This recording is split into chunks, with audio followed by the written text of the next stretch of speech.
Cole Holcomb Okay. got hurt 2023, nasty knee injury. Yeah. Just basically dislocation, tore everything, was out for a full year, basically has been out, if you count it up, it's about 18 months. Yeah, true. My question is, I feel like the Steelers are counting on him based on who they got rid of. I feel like the Steelers are counting on Cole Holcomb being on the team. Now, first of all, I don't know if it's a guarantee that he's going to be on the team, but that's just my feeling. I feel like he's going to be there. What's his role going to be? As of today, I think he's the fourth linebacker. Okay.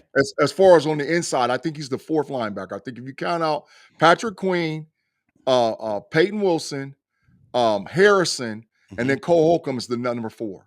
Okay. But the issue with Cole Holcomb is his leg to the point to where he can be counted on for critical snaps and a backup green dot role to either Peyton Wilson or to Patrick Queen.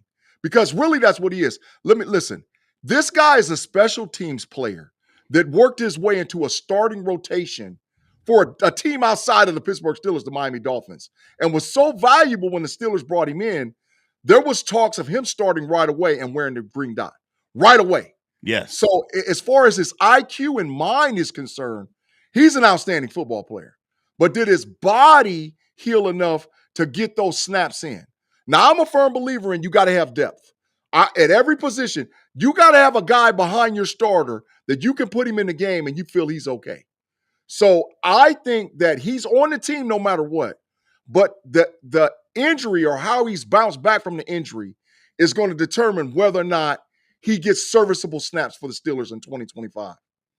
Yeah, that's kind of my feeling too. I feel like, he's out there in OTAs, he's running around. We'll get a better look at mini camp of what he's capable of doing. But I'm rooting for Cole Holcomb because, first of all, he was playing well before he got hurt. He was playing really well for the Steelers. And it seemed like, hell, his injury, and then he got hurt. And then it seemed like every linebacker got hurt. It was like, oh, my goodness, this is insane. But I'm rooting for Cole Holcomb to do his thing. I'm really rooting for Cole Holcomb to do his thing out there. So hopefully he can make that jump back. But I think he might be even the third linebacker. If he can play and he's healthy, I think he's the third linebacker. I think he's right behind Patrick Queen and Peyton Wilson. I think that would be his role, again, if he's healthy. And he's not going to be a special teams guy. You don't need him to be a special teams guy at this point. So hopefully that's what we get out of Holcomb. Because like I said, he was playing well. He was playing well before the injury. And that's what I'm looking for. And he can be a mentor to Peyton Wilson too. Facts. Kind of teach him some of the stuff that maybe Peyton Wilson doesn't even know how to study yet. Maybe Cole Holcomb could, hey man, did you see this? What are you looking at here? Can't run around the block here. Got to take this on in coverage. What were you thinking? You're in this zone. Don't let somebody run in front of you. Jam this guy. Something of that nature. I think that can be a good role because I think Peyton Wilson can be very good, but maybe, and not that he isn't, but everybody could use a little tutelage. Everybody can use a little bit of tutelage. So that's where I think he is. I think he's ahead of Mark Robinson if he's healthy. Mark Robinson's a special teams guy, but we'll see about Malik Harrison moving forward. Facts. That's what this looks like for me. I think he's the third linebacker playing all 17 games. That's what it looks like. I don't think him getting out there and mean if nobody gets hurt in front of him, then it's going to be limited tackles, limited snaps. So I'm not looking for him to be 100+ tackle a year guy. Maybe 25 to 30, somewhere in that range. Because I just don't think he's going to get the snaps. He's not going to need to because our linebackers can play. Our linebackers are going to be able to play. So that's what I'm looking for. B. I think in the NFL, this is my opinion. I know we got people around us that can definitely say this, can tell us yay or nay if we're off. But as far as what I'm concerned, I think that the most critical position for mentorship in the NFL is the inside linebacker and the quarterback. I think transitioning from college football to the NFL, The middle linebacker and the quarterbacks needs the most mentorship. And I think that Cole Holcomb would be a great mentor for Peyton Wilson. I think he would do an outstanding job to just get in his head and allow him to be more comfortable in doing what he does. So I love Holcomb. And like you said, cheering for him, I'm cheering hard, man. I'm cheering hard. I hope that he plays and I hope he does mentorship for Peyton Wilson, man. Yeah, that's you're right. You're right. Quarterback, middle linebacker. Somebody said middle linebacker or inside linebacker is underwhelming. That's somebody that's not paying close enough attention to football. No. It's Hell absolutely, no. yeah. You got to have a good inside linebacker. Hell You don't have a no. good defense, man. Yeah. I'm sorry. That's not how it works. That is not Yeah. how it works. Um, Steeler Lee says hearing good things about Rock Taylor. Yeah. Granted, crash out, but Mm, because of his low draft stock, could be low the line, could be below the line at Big G. Yeah, I mean, he could be.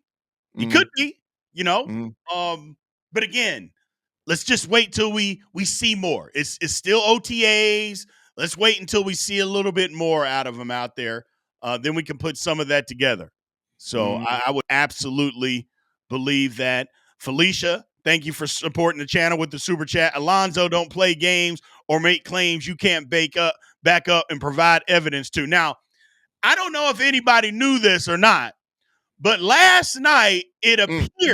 it just appeared to Mm. me that Mr. Alonzo Dunn and Miss Felicia made a love connection on Steelers Almighty, people. We had somebody Oh. make a comment. Somebody said, well, let's go to the bar. Somebody said, bet. Once somebody called out bet, all of a sudden that other person got quiet. Now, I'm not going to go through names and said who did what. I don't want to do that. That's not me. That's not my thing. I just know that somebody said, well, let's go to the bar. Somebody said bet, and somebody got quiet. I'll let y'all decide who did what. But it seemed like Big G, we're making love connections on the and you get this comment from Miss Felicia saying, Alonzo, don't play games or make claims you can't back up or provide evidence to. If that lets people understand or know who did what, I don't know. I don't know. I'm just throwing it out there, people. I'm just throwing things out there. That's all I do here. That's all B, I I don't give a damn. I don't give a damn. I'm telling on him. Because I was in the live chat last night. So Alonzo, you better step it up because you talking about he is him and you a dog. You talking about you a dog and he is him. You better go handle your business. Felicia done already called you to the carpet, dog. You better handle your business, bro. Stop messing around, dog. Do what you need to do. Oh man. Yes. Mr. Holly, thank you for that. We appreciate Mm-hmm. you. We had talked about Parnham already, man, about Mm-hmm. him being out for the season. It stinks. It stinks. I had him as a fringe roster player anyway, or possibly maybe the Mm-hmm. Pruitt role. Yeah. But it doesn't matter. We didn't want him hurt. You know, that's for damn sure we didn't want him hurt. So we'll see what happens. We'll see what happens. We got to put up with Connor Hayward now, man. What the? Yeah, I don't like it. I don't like it. Mm, Don't be mm, laughing mm, on mm. us, Mr. Alonzo. Though we just need some action out of you, man. We just need some action. We need you to stop high. I know you say you're on that walk. Well, you're on that walk. We need you to step up, brother. We need you Yeah. to step it up. Look at Steeler Lee says, "Shucky ducky quack quack." Yeah. Yes, There you go. yes. Now Yeah. that's what I'm talking about. That is what I'm talking about. Hey. Shucky ducky quack quack. Get it together, people. Get Yep. it together. Come on, Alonzo. You got to get it together, brother. Got to get it together. Let's bring it back in. Let's reel Yeah. it back in. S. Palmer says next year's draft will make or break the franchise. Nah, I don't think so. I don't think it's going to make or break the franchise. I mean, the Steelers have been around for a long time. So you may think that it might be a pivotal point, but I don't think it makes the franchise. So. Yeah, it'll determine if we go backward. It'll determine if we need another 2 more years on the rebuild, or are we ready to insert the quarterback and move forward. That's what it's going to do. That's what next year's draft is going to do. 12 draft picks. You need a quarterback heavy draft. Yeah, it's the fork in the road. B, you're absolutely correct. Do we go forward or do we go backwards? Correct. Mm-hmm. Yeah, that's where I'm at. I don't know. The thing about Connor Hayward, man, is he's the way they utilize him. Connor Hayward is an H-back.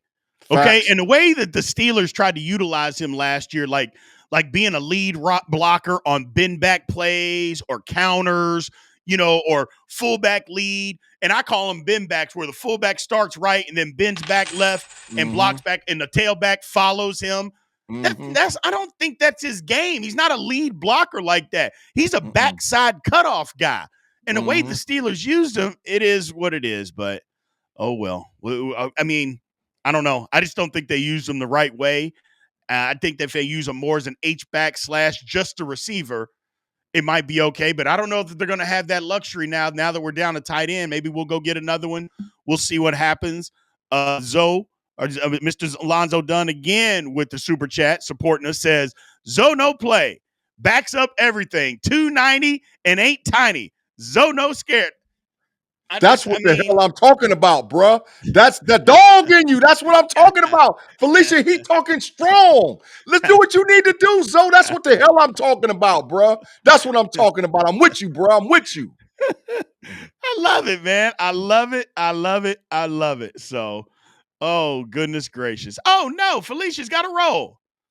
She What she said, I say? love the show. It's been Uh, great. I love the show. I have to work 11 to 7 tomorrow. Good night. Good night, Felicia. uh-huh. We Felicia, appreciate you being in here and supporting us the way you do, man. Thank you very, very much. So, don't be scared, Felicia. Don't be scared, Steeler Felicia. Lee says, if we get the QB right next year, we're contending for the AFC. Yeah. I mean, I believe it. The thing about it is I don't know about next year, but maybe in the years to come, it's hard to say, okay, we're going to draft a quarterback and then automatically the Steelers are going to be in the AFC Championship game. It Mm-hmm. doesn't usually work that way. Mm-hmm. If you got a rookie quarterback and then all of a sudden the guy's really good immediately. We've Mm-hmm. seen it happen a few times the last couple of years. So I think we think, okay, well, it can happen with everybody. That's just not the norm. Mm-hmm. But maybe it does happen. Hopefully it does happen. I'm with it if it does. B, I'm we're the with it. only team, we're like one of the only teams that's had two franchise quarterbacks in their history. I mean, when you really think about the Steelers' history as far as franchise quarterbacks, Terry Bradshaw, who's not a top tier, and Ben Roethlisberger. So Bradshaw might be in the top 30, 35, maybe Yeah. 40. Ben Roethlisberger's in the top 15, and we still get chips. So the franchise quarterback is pivotal. But bro, we win regardless of whatever. We win. We can run trash Duck Hodges out there, Neil O'Donnell out there, Cordell Stewart out there. We getting dubs. We getting dubs. It might be ugly, but we getting dubs. So the franchise quarterback is pivotal maybe in today's NFL because it's quarterback friendly now. You just can't kill him. You can't really touch him. You sneeze on him wrong, they're gonna call a damn penalty. So Yeah. so maybe that's moving forward. But in our history, no, we've only had two franchise quarterbacks. That's it, bro. Gotcha. Mm. So let's move on, man.